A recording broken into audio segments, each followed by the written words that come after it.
Margaret is 62 years old. She's been working since she was 17. She raised 2 kids. Paid a car off in 4 years instead of 6 because that's just who she is. Made her mortgage payments on time. And never once, not once, bought something she couldn't afford. She is not someone who blew her money on dumb stuff. She didn't take vacations to Bali. She didn't buy a boat. She drove a sensible car and she packed her lunch most days. And she put a little something away every month because that's what responsible people do. She did the responsible thing. And now she's sitting across from her financial advisor for the first time, really sitting down and running the actual numbers. And the advisor opens a spreadsheet. He types in the balance. He types in her expected Social Security. He types in a retirement date. He hits enter, and the result comes back, and Margaret just sits there, because the number on that screen doesn't look like retirement. It looks like a problem. Her first instinct, because she's a responsible adult who's been taking care of things her whole life, is to think, what did I do wrong? Well, come to Dollar Blind, and in this video, I'm going to show you exactly what a normal American retirement looks like. Why the number Margaret saw is terrifying, and why it probably describes more people you know than you think. And most importantly, whether the problem here is Margaret, or whether the problem is the math she was handed.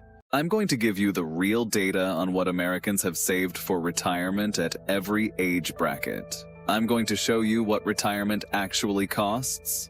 And I mean the real number, including the one that nobody talks about until you're staring at the invoice. I'm going to explain exactly why the gap exists. And then I'm going to give you specific actionable steps that work for real people in their 40s and 50s who are doing this math for the first time. If you've ever looked at your retirement account balance and felt a low-grade panic that you quickly closed the tab on, this video is for you. Let's go. Part 1. What normal actually looks like. Before we get into what you should have, let's talk about what most people actually have. I think the majority of Americans have a vague, uncomfortable suspicion that they're behind on retirement savings. They feel it the same way you feel a weird noise your car is making. You're pretty sure it's not great. You're not exactly sure how bad it is. And you keep meaning to deal with it, but it's easier to just turn the music up. This section is going to be the moment you turn the music off. The Federal Reserve publishes something called the Survey of Consumer Finances every 3 years. It is the most comprehensive, most rigorous snapshot of American household finances that exists. And every time it comes out, the retirement savings section is quietly devastating. Here is what Americans have saved for retirement, broken down by age group. For Americans between 35 and 44, the median retirement savings balance is approximately $45,000. The mean, the average, is much higher, around $141,000. But remember what I said about means versus medians. The mean gets dragged upward by the people at the very top. The median is the real number. The median is what the person in the exact middle of the distribution actually has. And that person, between 35 and 44, has $45,000 saved for retirement. For Americans between 45 and 54, people who are now 10 to 20 years from a traditional retirement age, the median is approximately $115,000. For Americans between 55 and 64, the people who are closest to retirement, the people in the final stretch, the median retirement savings balance is roughly $185,000. Take a second with those numbers. If you are 58 years old, you have less than 7 years until you are 65, and the median person your age has $185,000 saved. Here's the other thing I want you to notice about those median numbers. Look at the jump between age groups. Between 35 to 44 and 45 to 54, the median goes from $45,000 to $115,000. That's a $70,000 increase over roughly a decade. Between 45 to 54 and 55 to 64, it goes from $115,000 to $185,000. Another $70,000 increase. That sounds like progress, and it is progress. But consider what that $70,000 increase actually looks like when you compare it to what you need. We're going to calculate the actual target number in part 2, but I'll preview it for you now. A middle-class American earning $75,000 a year needs something close to $810,000 to retire comfortably. The median person in the 35 to 44 bracket is $765,000 short. The median person in the 45 to 54 bracket is $695,000 short. At a savings rate of $70,000 per decade, closing a $625,000 gap in 7 years would require saving roughly $89,000 per year, more than most middle-class households earn, let alone save. And here's where it gets worse before it gets better. We need to actually build the real number. Because the gap isn't just about what you have, it's about what retirement actually costs. Part 2. What retirement actually costs.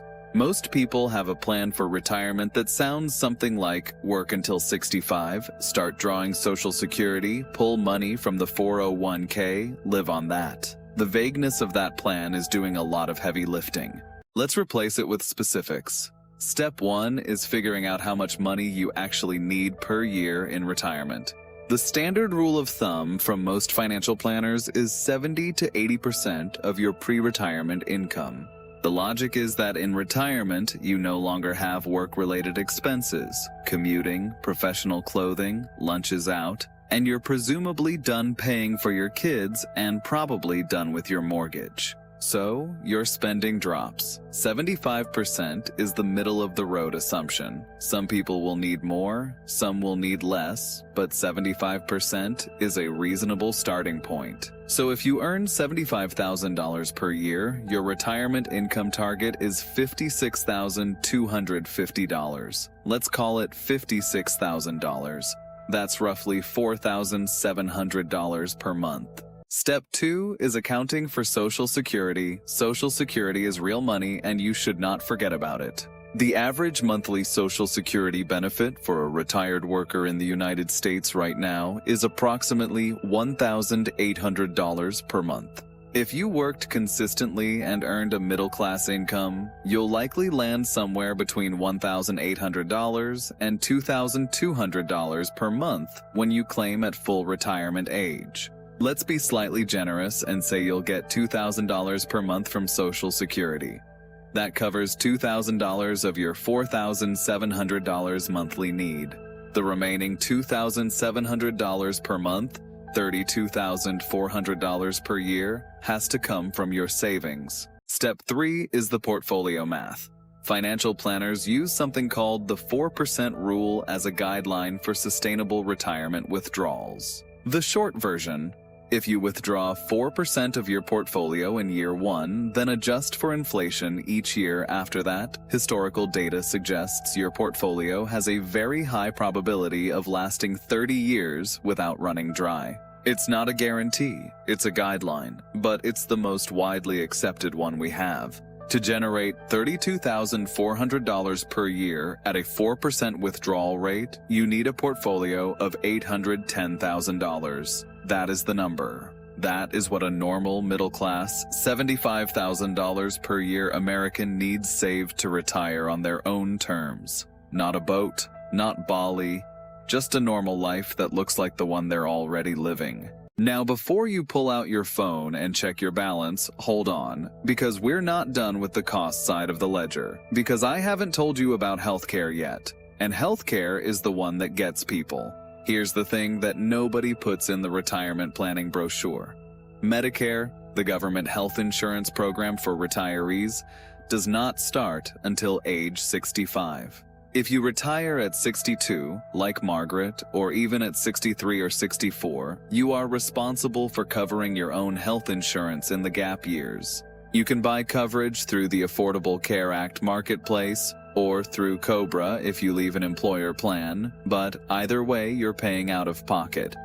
The average monthly premium for a 62-year-old ranges from roughly $800 to $1,200 per month. That's up to $14,400 per year per person just to be insured while you wait for Medicare to kick in. For a couple where both people retire at 62, you're looking at potentially $28,000 per year in health insurance premiums alone. For 3 years, that's $84,000 of retirement savings consumed before you've even hit 65. And then once you're on Medicare, you're still not done paying. Fidelity Investments estimates that the average retired couple in America will spend approximately $315,000 out of pocket on healthcare costs over the course of their retirement. And that's costs that Medicare doesn't cover. Copays, deductibles, prescriptions, dental and vision care, hearing aids, and the big one, long-term care. A private room in a skilled nursing facility costs an average of $8,800 per month in the United States. The average length of a stay for people who need nursing home care is about 2.5 years. One person, $264,000. And that's today's price, not the price in 20 years after healthcare inflation has done its thing. So, let's recap the actual cost of a normal retirement for a normal middle-class American. Portfolio needed, $810,000. Healthcare gap, potentially $28,000 to $42,000. Out-of-pocket healthcare, $315,000. Long-term care, a wild card that can easily exceed $250,000. Now look at the median savings balance for someone in the 55 to 64 age group. $185,000. That is not a rounding error. That is a structural crisis playing out quietly in the bank accounts of tens of millions of people who did everything they were told to do. Which brings me to the part I actually most want to talk about. Part 3. Why this happened and why it's not what you think. I want to go back to Margaret sitting in her financial advisor's office. Her first instinct was to ask herself, what did I do wrong? I want to tell you what she did wrong, and then I want to tell you what the actual answer is. What Margaret did wrong by conventional personal finance logic? She didn't save enough. She didn't start early enough. She didn't maximize her 401k contributions every single year. She let some money sit in a savings account earning nothing. She left an old 401k behind at a company she left in 2012 and never rolled it over. All of that is true, and none of it is the main reason she's in this position. Here's the main reason. Margaret graduated from college in 1984. She entered a workforce where a significant portion of American workers still had defined benefit pension plans, meaning their employer managed a retirement fund on their behalf and promised to pay them a monthly income for life when they retired. Over the next 20 years, the corporate world systematically dismantled that system. Companies replaced defined benefit pensions with 401k plans, defined contribution plans where you put in money, you choose your investments, and you take on all the risk. The shift was presented as empowerment. The reality was that companies were offloading their retirement obligations onto employees who had no training in investment management and no guarantee of any particular outcome. The 401k was invented by accident.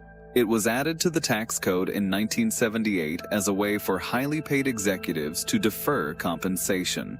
It was never designed to be the foundation of a retirement system for 160 million American workers. At the same time, wages for working and middle-class Americans stagnated.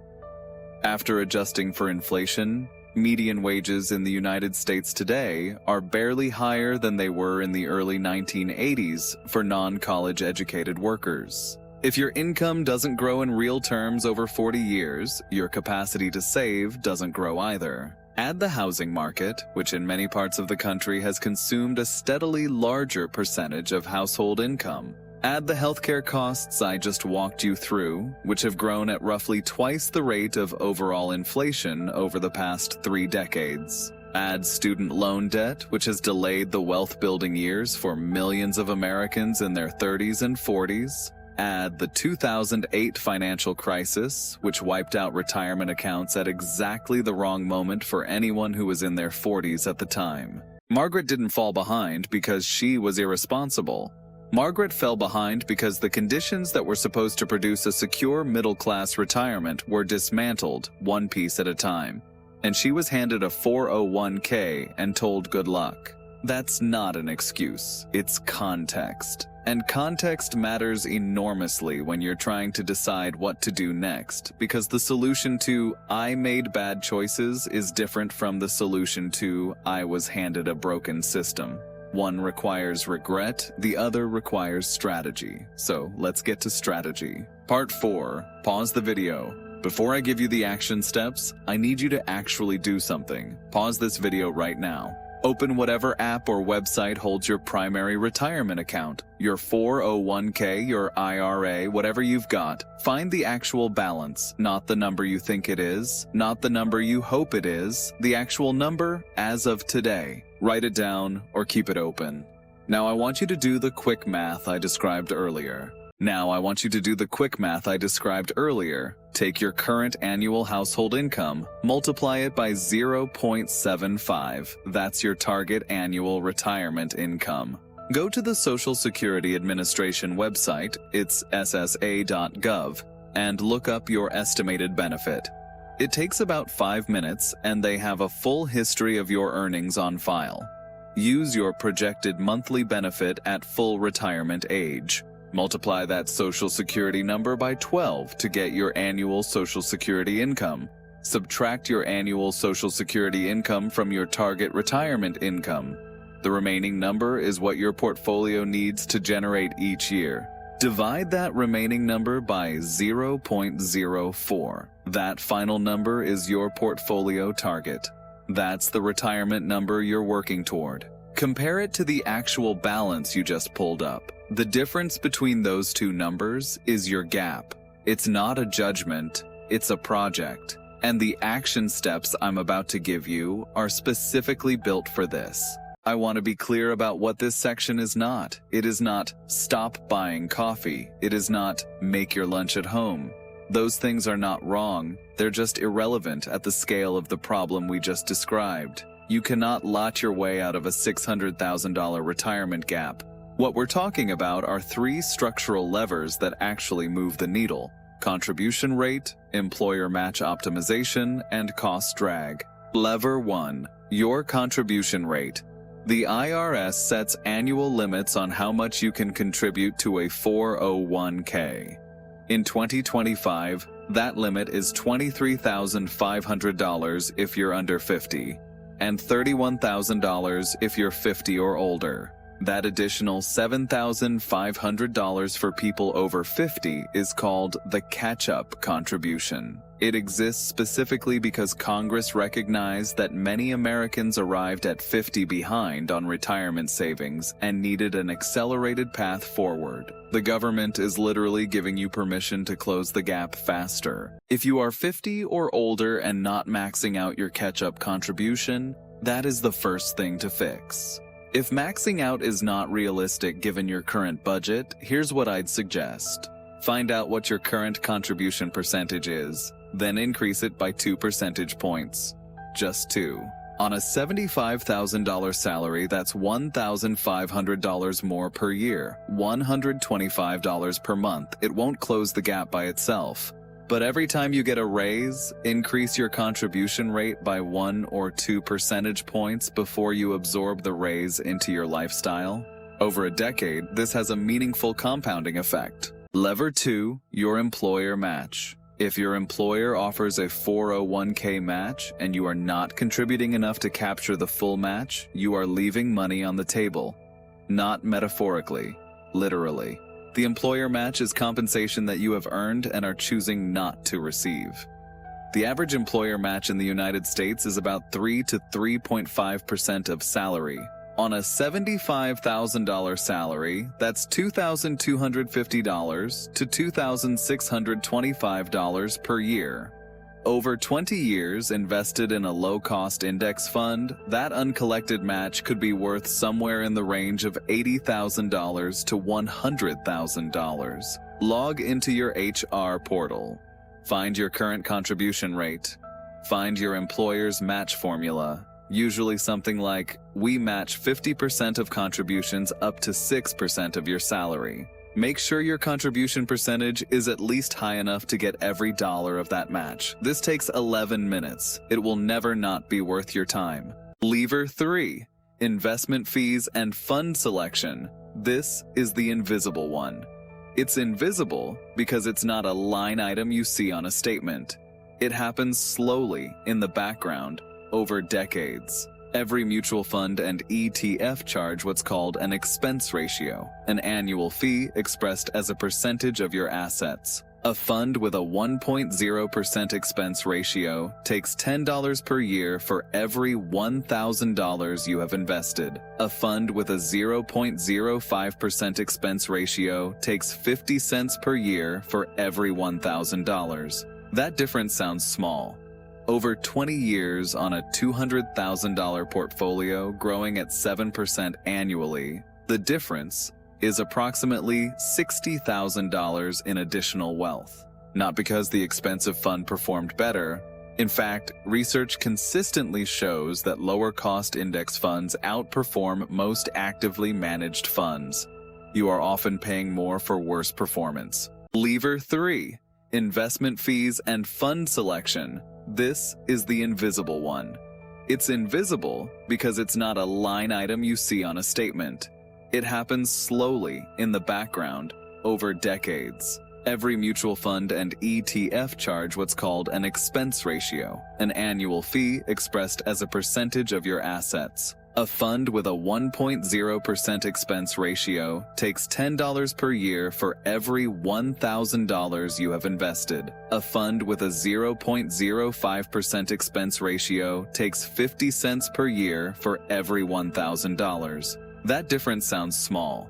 Over 20 years on a $200,000 portfolio growing at 7% annually, the difference is approximately $60,000 in additional wealth. Not because the expensive fund performed better.